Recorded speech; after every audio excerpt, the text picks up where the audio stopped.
नमस्कार दोस्तों।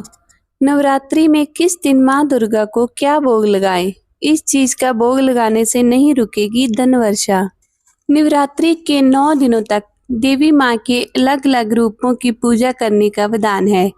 ऐसे में जानिए कि नवरात्रि में किस दिन माँ दुर्गा को क्या भोग लगाना फलदायी होगा। हर साल पूरे देश में नवरात्रि का पर्व धूमधाम से मनाया जाता है। इस साल दुर्गा पूजा का आरंभ 9 अप्रैल से शुरू हो चुका है। पूरे 9 दिनों तक मां भगवती की उपासना की जाती है। विधि पूर्वक पूजा और व्रत रखने से माता रानी अत्यंत प्रसन्न होती है और भक्तों की हर मुराद पूरी करती है। नवरात्रि के 9 दिनों तक मंदिर में खास पूजा की जाती है। वहीं भक्तगण माता रानी का जगराता जहाँ जागरण चौकी भी बिठाते हैं। ऐसे में अगर आप भी देवी दुर्गा के विशेष कृपा पाना चाहते हैं तो माता रानी के 9 स्वरूपों को अलग अलग भोग अर्पित करें। साथ ही साथ जान लेते हैं कि माता रानी को कौन सी चीजें चढ़ाना वर्जित माना जाता है। शास्त्रों के अनुसार नवरात्रि के इन पावन दिनों पर माँ अपने भक्तों के घर में विराजमान रहती है। इस दौरान हर कोई माँ को प्रसन्न करने के लिए उन्हें तरह तरह की चीजें अर्पित करता है। कोई फूल तो कोई अलग अलग वस्तुओं का भोग लगाकर उन्हें प्रसन्न करना चाहता है। लेकिन क्या आप जानते हैं कुछ ऐसी वस्तुएं हैं जो नवरात्रि के दौरान माँ दुर्गा को भूलकर भी नहीं चढ़ानी चाहिए। अगर आप भूलवश इन चीजों को अर्पित करते हैं तो आपको पूजा का पूर्ण फल प्राप्त नहीं होता है। साथ ही साथ माता रानी की नाराजगी के चलते आपका जीवन कंगाल होने लगता है। तो चलिए जानते हैं कि नवरात्रि के किस दिन देवी माँ को किन किन चीजों का भोग लगाना चाहिए और किन चीजों को चढ़ाना वर्जित माना जाता है।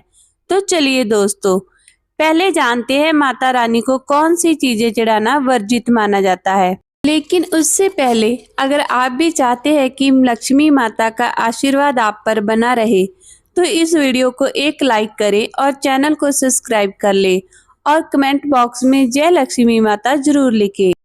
नंबर 1, नारियल का हर मांगलिक कार्य में विशेष महत्व होता है। नारियल जिसे सीफल भी कहा जाता है, हिंदू धर्म में उसे सुख समृद्धि धन और शुभता का प्रतीक माना गया है। नवरात्रि में माँ दुर्गा की पूजा में नारियल का इस्तेमाल किया जाता है। खास तौर पर कलश की स्थापना नारियल रखकर ही की जाती है। लेकिन आपको बता दें कि माता रानी को भूलकर भी टूटा हुआ नारियल अर्पित ना करें। जहां तक कि कलश स्थापना में टूटा हुआ नारियल इस्तेमाल करने से जीवन कष्टों से भर जाता है। इसलिए हमेशा जटा वाला नारियल ही माँ को अर्पित करना चाहिए। नंबर 2, इसके अलावा धार्मिक ग्रंथों के अनुसार नवरात्रि में माँ दुर्गा की पूजा में उन्हें तुलसी भूलकर भी अर्पित ना करें। माता रानी की पूजा में तुलसी चढ़ाना वर्जित माना गया है। तुलसी के अलावा आपको बता दें कि माँ आदि शक्ति को दुर्बे भी नहीं चढ़ाना चाहिए। इन दोनों चीजों को माँ को अर्पित करने से माँ दुर्गे क्रोधित होती है, जिससे आपके जीवन में परेशानियों का सामना करना पड़ता है। नंबर 3, नवरात्रि के दौरान माँ की पूजा हर कोई लौंग का इस्तेमाल करता है। लेकिन भूल कर भी टूटे हुए लौंग यानी कि बिना फूल वाली लौंग माँ दुर्गा को ना चढ़ाएं, क्योंकि अपूर्ण चीज माँ को चढ़ाने से पूजा का कोई भी फल आपको प्राप्त नहीं होता है, बल्कि कष्ट ही कष्ट सामने आने लगते हैं। तो ऐसे में माँ दुर्गा को हमेशा फूल वाली लौंग ही अर्पित करें। ये भी बता दें कि खंडित अष्ट भी माँ को नहीं चढ़ाना चाहिए। नंबर 4, देवी दुर्गा को मदार हार श्रृंगार और आग के फूल भी नहीं चढ़ाने चाहिए। इन फूलों को चढ़ाने से माँ नाराज होती है। इतना ही नहीं, आपको ये भी बता दें कि आप पवित्र स्थल पर उत्पन्न हुए फूल कलियां और फूलों की पत्तियां तोड़कर भी गलती से माता रानी को अर्पित ना करें।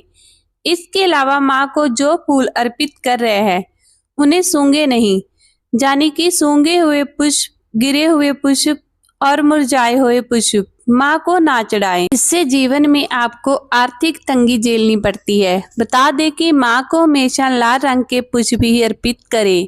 खास तौर पर कमल का फूल चढ़ाना अति शुभ होता है। नंबर 5, तो वही नवरात्रि के दौरान माता रानी की पूजा में कोई भी खंडित चीज यानी कि टूटा या चटका हुआ दीपक और चटका हुआ बर्तन इस्तेमाल ना करें। साथ ही ये ध्यान रखें कि लोहे और प्लास्टिक के बर्तन आप माता रानी की पूजा में इस्तेमाल ना करें। तो चलिए अब जानते हैं कि नवरात्रि में 9 देवियों को लगाए जाने वाले भोग। नंबर 1, नवरात्रि का पहला दिन माँ शैलपुत्री। नवरात्रि के पहले दिन माँ शैलपुत्री की पूजा की जाती है। माता शैलपुत्री की उपासना करने से अच्छी सेहत और सुखी जीवन का आशीर्वाद मिलता है। वहीं कुंवारी कन्याओं को मनचाहा जीवन साथी मिलता है। तो माँ शैलपुत्री की कृपा पाने के लिए उन्हें दूध और घी से बनी सफेद रंग की मिठाई का भोग लगाएं। नंबर 2, नवरात्रि का दूसरा दिन माँ ब्रह्मचारिणी। नवरात्रि के दूसरे दिन माँ ब्रह्मचारिणी की उपासना की जाती है। माता दुर्गे के दूसरे स्वरूप माँ ब्रह्मचारिणी चीनी या गुड़ का भोग लगाएं। कहते हैं कि ऐसा करने से अकाल मृत्यु का खतरा टल जाता है। साथ ही माँ ब्रह्मचारिणी लंबी आयु का भी वरदान देती है। नंबर 3, नवरात्रि का तीसरा दिन माँ चंद्रघंटा। नवरात्रि के तीसरे दिन माँ दुर्गा के चंद्रघंटा रूप की पूजा की जाती है। माँ चंद्रघंटा को दूध या मेवा से बने चीजों का भोग लगाने से भक्तों को सभी दुख तकलीफों से छुटकारा मिलता है। माँ चंद्रघंटा जिन भक्तों से परेशान रहती है उन्हें किसी चीज की कमी नहीं रहती है। नंबर 4, नवरात्रि का चौथा दिन माँ कुष्मांडा। नवरात्रि के चौथे दिन माँ कुष्मांडा की पूजा का विधान है। इस दिन माता रानी का मालपुआ का भोग जरूर लगाएं। मालपुआ का भोग लगाने से माँ कुष्मांडा वृद्धि, बल और तरक्की का आशीर्वाद देती है। नंबर 5, नवरात्रि का पांचवा दिन माँ स्कंद माता। नवरात्रि के 5वें दिन माँ स्कंद माता की पूजा करें और उन्हें केले का भोग लगाएं। स्कंद माता की पूजा करने से सभी सुखों की प्राप्ति होती है। नंबर 6, नवरात्रि का 6ठा दिन माँ कात्यायनी। नवरात्रि के 6ठे दिन माँ कात्यायनी की उपासना करने से व्यक्ति को किसी प्रकार का भय या डर नहीं रहता है। माँ कात्यायनी को शहद या मीठा पान का भोग लगाएं। ऐसा करने से माता रानी आपकी हर इच्छा को पूरा करेगी। नंबर 7, नवरात्रि का 7वां दिन माँ कालरात्रि। नवरात्रि के 7वें दिन माँ कालरात्रि की पूजा की जाती है। माँ कालरात्रि को गुड़ का भोग लगाना फलदायी होता है। माता कालरात्रि को गुड़ का भोग लगाने से घर परिवार में मिठास बनी रहती है और नकारात्मक शक्तियाँ घर में प्रवेश नहीं करती है। नंबर 8, नवरात्रि का 8वां दिन माँ महागौरी। नवरात्रि में अष्टमी पूजा का विशेष महत्व होता है। इस दिन लोग कन्या पूजा भी करते हैं।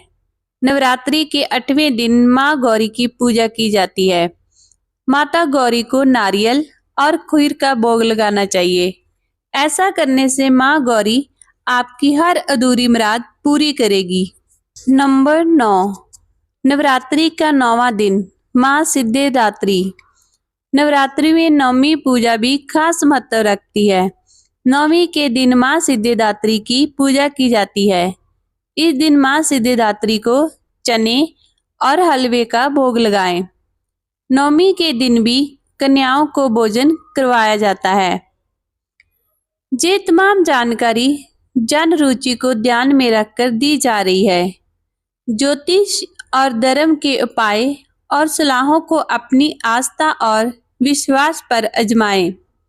वीडियो का उद्देश्य मात्र आपको बेहतर सलाह देना है।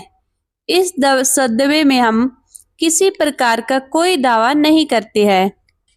दोस्तों, आज की हमारी वीडियो आपको कैसी लगी हमें कमेंट करके बताएं और अगर आपको वीडियो अच्छी लगी हो तो कमेंट बॉक्स में जय माँ लक्ष्मी जरूर लिखें। माता लक्ष्मी आप पर सदा अपनी कृपा बनाए रखे। वीडियो के अंत तक बने रहने के लिए धन्यवाद। जय लक्ष्मी माता की।